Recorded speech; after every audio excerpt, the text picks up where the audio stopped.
Hello everybody, this is my research presentation on my discourse analysis on representation of US military bases in Japan.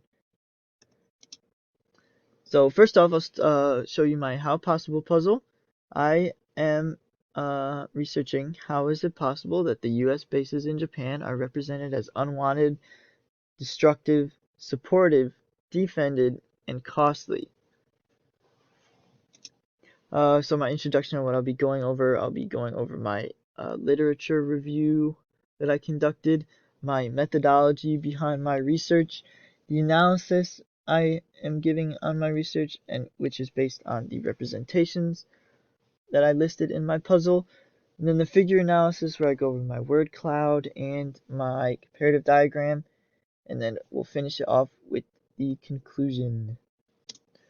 So my literature review focused on the conceptual groupings I have gotten. So I have 4 sources that I found for voters, petitioners, and protesters, which go over both the US and Japan's citizens on how they vote on the US bases and their opinions on it. The next one is governments, both US and Japan's governments, on how they regulate the bases and how they make plans for them. The historical grouping to go over how they were built and how they are maintained. And then the destructive grouping, which goes over the destructive acts of the military within the region.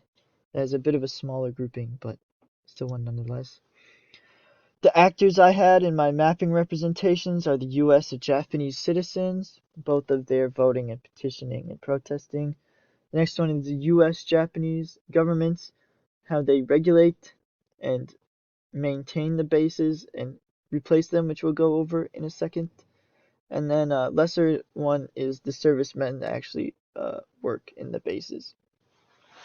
The context is Japan started isolated in the 1800s.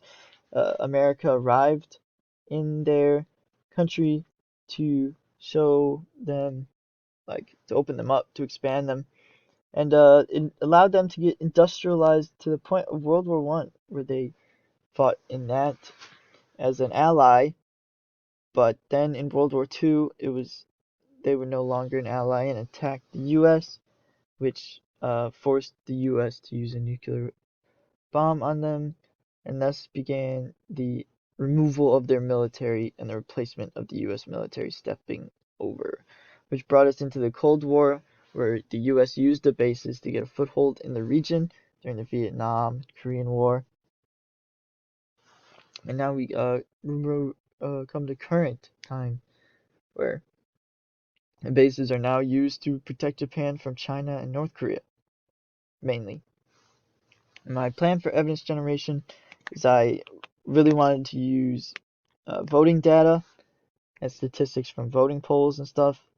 Then the government documents and regulations on how the bases actually function, and the bases statistics, like how much bases are in the region and how much space they take up. And then the evaluative standards I have is I've studied Japanese for 7 years. I'm really interested in the topic, and I plan to study abroad there for fall. And then my access to my AU education allowed me to use the academic search premier on the AU database that I got majority of my resources from. And then the military family that I come from also gave a huge connection to this topic. So I did my analysis based on the representations, and the first representation I have is how is it possible that the US military bases in Japan are represented as unwanted? My first claim presents that they are unwanted because the Okinawa voters are voting against the creation of new bases, which I got from Akiko Kashiwagi's article titled "In Japan's Okinawa Voters Deliver a Resounding No to a New US Military Base." Yeah, that is important because the voters voting no shows how it is unwanted by the Japanese citizens. They see it as damaging, but the Henoko base that they are voting no against is actually a replacement base for the Futenma, which we will go over more. The next reason for that claim is petitions are written for the removal of the U.S. bases, which is in the same article of Akiko Kashiwagi, with the petition that was directed to the White House in the U.S. with over 210,000 signatures, which forces the White House to have a response to such a petition. What is possible through these reasons through this representation as unwanted makes it possible to cause change. We see that the people, the citizens, are able to make their voices heard, and it reaches great volumes and actually gets a response from Prime Minister Suga, who is the Prime Minister of Japan, and the White House in the U.S. So that is evidence of change being possible through it being so unwanted by citizens. The next claim I have, or the next analysis, representation, is how is it possible that the U.S. military bases in Japan are represented as destructive? My first claim is that they're represented as destructive because of the destructive acts the U.S. servicemen in Japan had done. In Joseph Gerson's article, 1995 rape of a 12-year-old Japanese girl by 3 servicemen is still talked about in the main military base debates. It was a heinous crime because the men were they were not convicted, and it was 1995. It was quite damaging. Still, the pain is still with some of them today, and it was a huge deal that made it seem very destructive. And that evidence makes it a possibility that Japanese citizens will start lashing out on servicemen when spotted in public. I know my brother spent a year in the region, and some restaurants would not serve military men if they came in with their uniforms on. That evidence is anecdotal, of course, but it's still something that I know. I also claim that the U.S. military bases in Japan are represented as destructive because of the military practices that is conducted in the base. In the article is by Sarah Kovner that I researched, it focused on the military interaction with Japanese communities. In the article, it talks about how U.S. military are loud and very destructive with their practices. How they'll use jet planes in a community, and it's like 10 p.m. and people are trying to sleep, and windows have fallen off of helicopters, and is real dangerous activities. And that makes it possible for the government to lose loyalty with its citizens when they find out about heinous acts of like this. It's dangerous and it's risky. And I do want to acknowledge that some scholars might see these acts by military men as not true representations of the bases in general, but a representation of the servicemen. I acknowledge that, but it's just like a company. If you're working for a company, you can't do something that would represent the company bad, because you're still a representation of the company. So that's what I have to say about that.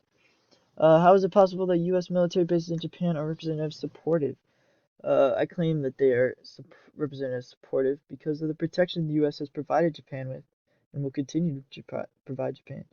That is evidenced by the Tanner Greer article I had read that emphasizes the danger China poses on the region. It talks about the danger that China can enact on Japan without the protection of the U.S. And it actually sees the U.S. as sitting ducks, just waiting to be hurt. I also claim that they're supportive by the government compromising citizens. In the Kashiwagi article I stated before, Henoko base is being made to replace the Futenma base, which is in a much more populated area of Japan, and is getting replaced with the Henoko that is going to be in a much more remote location, which supports the citizens. And with these, it is possible that these bases are being maintained for the betterment of the citizens. With this representation, that is entirely possible because they are being protected from foreign powers, and they are having small compromises with the citizens with replacing bases and building replacement ones in more remote areas. And how are the bases represented as defended? I claim that they're represented as defended because the majority of the U.S. voting supports them. In the Craig Kafura article, it analyzed that 57% of U.S. citizens support the U.S. bases in Japan. And that shows it is possible that the U.S. is seen as the world police. So we've all heard that the U.S. is seen as the world police with the amount of military bases it has overseas in the Middle East and the other, like Africa. And so it is possible that the U.S. citizens support the U.S. being the world police. So how is it possible that the U.S. military bases in Japan are represented as costly? I claim that the U.S. bases in Japan are represented as costly because of the amount that the Japanese government is paying to keep America as their protection. In the Dokkan Ten's article about the military men committing crimes, they also had a statistic where over $3.2 billion and 5 years to make the new Henoko base, which is replacing the Futenma one that is in a more populated region. And with that, it is possible that the cost of having the bases there can be harmful to Japan, as they are the ones that are paying for a lot of it. There are my diagrams. The one on the left is the world cloud on the case Japanese government. It's the 100 most frequent words with no words excluded, and the word cloud on case US government, which has 100 most frequent words and no excluded words. I think what is important is that the Japanese government highlights the word China more than the US government because Japan justifies the base as being a security from China. Yeah. I also think it is interesting that politics is a bigger word in Japan than it is for the US. It's like they use the bases as a political factor. And yeah. These are my comparison diagrams. All nodes were seen within each file of the cases. And for me, I analyze that as both governments are aware that the bases are represented as supportive while being destructive, and seen as defended while being unwanted. I thought in a free-thinking world, that is going to be a case in a lot of representations. It's possible for them to be represented as like all of them, as each file is going to have evidence of each one. And then it is also possible to be seen as destructive when the Futenma base is harming a populated Okinawan city.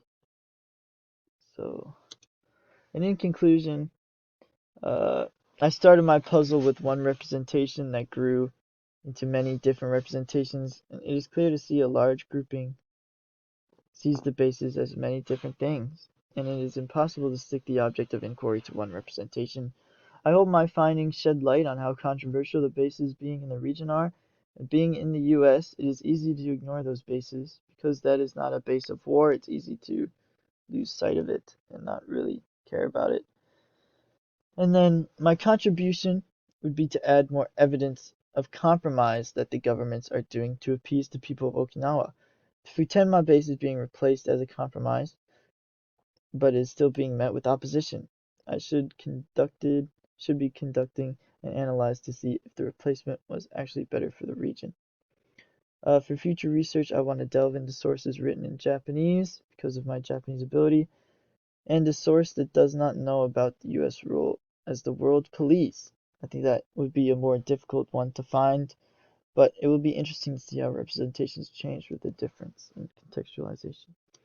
So thank you so much for listening. I apologize for this being a bit of a long one, but I hope it helped.